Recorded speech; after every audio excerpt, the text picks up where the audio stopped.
Welcome to the My Rules Are Better podcast. I'm Tom Barbalet. There's a conundrum which I'm going to actually state explicitly, which goes something like this.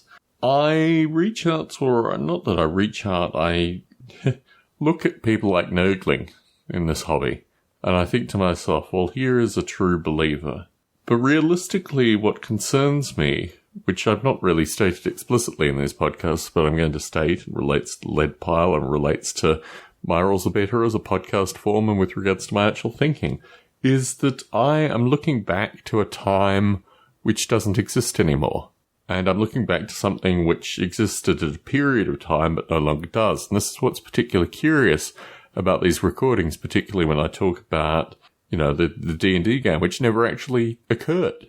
And it's interesting actually working with Barney Dicker and his rule system, and just thinking about what I'm actually doing here, because there's some degree of nihilism in this whole thing. And I'm trying to recreate something which I don't even know if it could exist contemporarily, if that makes some sense. And I think particularly the Oldhammer community I've found really fascinating, because it's reaching back to a time which I'm passionate about in one regard, but hasn't actually occurred for me in more than 30 or potentially 35, a number of years. So what are we actually all doing here collectively? Well, it's interesting to me because I reflect on what My Rules Are Better is supposed to be about, which is about a rule system, and I've just gotten to the point where it's almost ready to be published. If I could find a graphic designer and a layout editor and, a small number of jobs for a small amount of money for some time that will actually get out the Just Plain Chaos text, the fictional text. Well, actually, it's a story. It's not fictional. It's text. Anyway, so I'm just wondering what this thing is. Now, for me, Oldhammer is about reaching back to a period of time from age about, 13 to 15. So it really relates to I'm looking at my bookshelf here. It relates to about 3.5 feet worth of books. And it relates to, I don't even want to guess, the poundage worth of miniatures. And it relates to things that don't actually create something. They're a reference to something which is a time past. It's almost scary to even state it out loud, because then it almost becomes ridiculous in its lack of existence in some fundamental sense, the nihilism associated with this thing. And it relates to a friendship which is no longer there, and it relates to a bunch of things that don't seem to have an existence that I can poke in any way, shape or form. I reflect in particular that Nerdling was able to play a game of Warhammer Fantasy Battle 3rd edition recently, and I believe this is the first time he's done it in 2 years. So realistically, from where I am in the US, there's just no one around me that would enable me to do that. I was trying to explain this.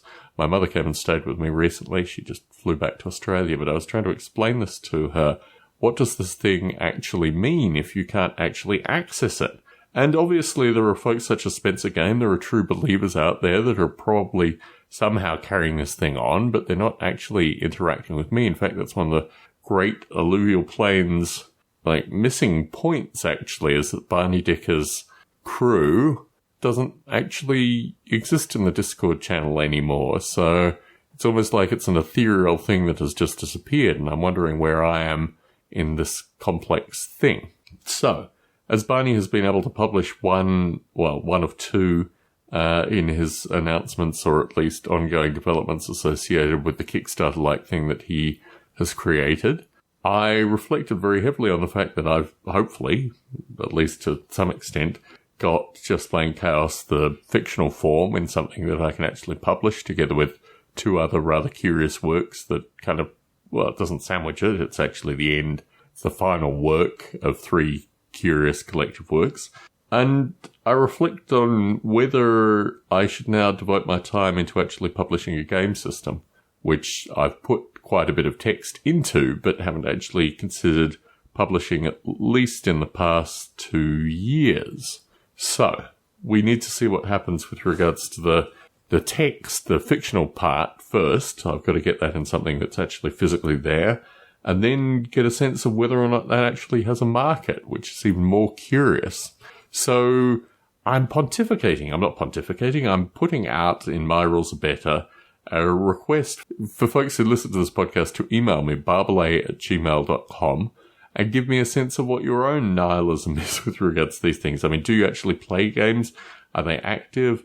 What does this podcast exist for you, or just exist in a collection of podcasts that you might occasionally listen to? It's not that this podcast, in my own thinking, is fighting for existence per se. It's just that I'm trying to work out what format this podcast should take going forwards.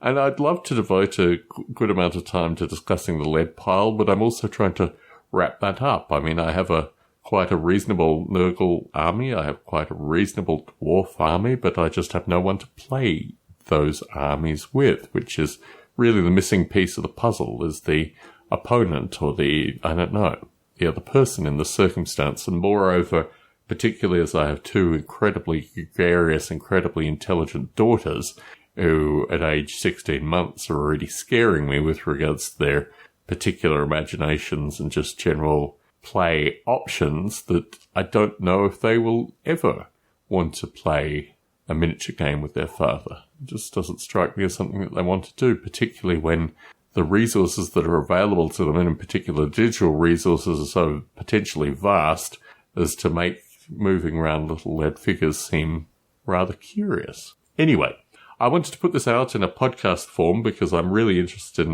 in other, nihilistic or at least connected folk, Nurgling is one of those people, to get back in contact with me and give me a sense of what their view is with regards to what this thing is, because I guess I understand that it's out there and I understand that there's obviously an audience to this thing, but I'd like to take it in a direction that I felt was, somewhat authentic to my own particular guises. I received a wonderful email from Matthew Gibson through the week, which I've already narrated in a simulcast form for those of you that have heard that podcast just prior to this one. And I was reflecting rather heavily that the dragon is exactly this thing. It's a thing of the past. It's a memorial of a particular time. And I wondered why, in terms of actual sense, I hadn't nurtured this, Tom, as opposed to just nurturing the stuff component to this thing, rather than the ideas part. And really the ideas part is the whole reason that this podcast exists. So, anyway, I'm reflecting on all these things, but I thought it was a particularly nihilistic moment and worthy of recording a podcast currently to put this out in the ether and hope to collect some thoughts from those that listen to this podcast on a periodic basis, because I'd really enjoy to hear from this audience, to get a sense of who you are, what you want, and certainly as Matthew Gibson continues to listen to these podcasts, I have a sense of who he is in some abstract sense, but can always be, refreshed, let us just say. So Tom Barbalay in Las Vegas, Nevada, just looking for some feedback from the folks listening to this podcast. Thank you very much.